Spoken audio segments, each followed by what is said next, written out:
عورت کا مکر۔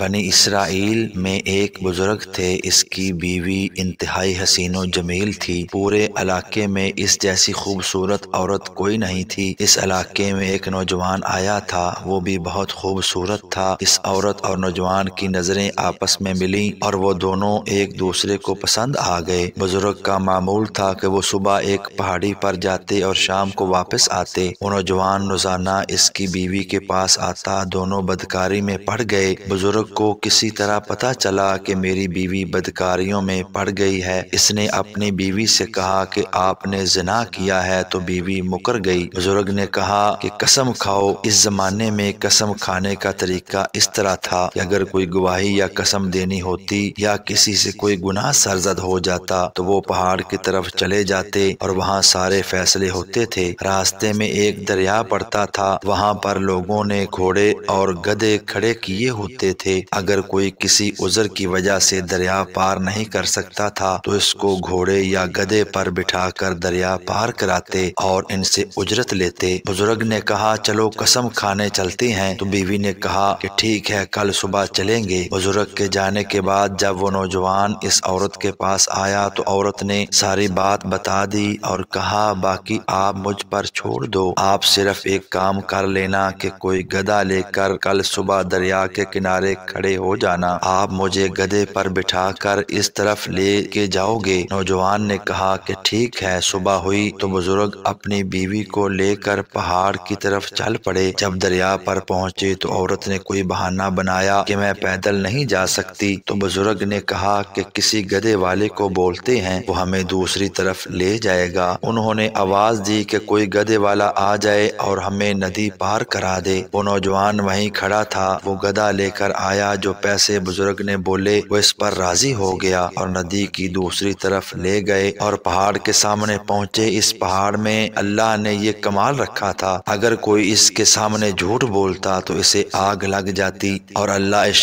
شخص کو جلا دیتا۔ وہ عورت جب گدھے سے اتر رہی تھی تو اس نے اپنی دھوتی کھول دی اور اس کا جسم دکھنے لگا۔ اس گدھے والے نے بھی دیکھ لیا۔ وہ عورت پہاڑ کے سامنے کھڑی ہو کر قسم کھانے لگی کہ یا اللہ، میں قسم کھاتی ہوں اس بابرکت پہاڑ کے سامنے کہ اگر میری شرمگاہ میرے اس خاوند اور اس گدھے والے کے علاوہ کسی اور نے دیکھی ہو تو مجھے تباہ کر دے۔ اللہ تعالیٰ کو اتنا غصہ آیا کہ اس پہاڑ کو ہی آگ لگ گئی۔ اللہ تعالیٰ شیطان کے بارے میں فرماتا ہے کہ شیطان کا فریب کمزور ہے، اور عورتوں کے بارے میں فرماتا ہے کہ تمہارا فریب مکر زیادہ ہے۔ ایسی اچھی ویڈیوز دیکھنے کے لیے ویڈیو کو لائک اور چینل کو سبسکرائب ضرور کیجیے گا۔ اللہ حافظ۔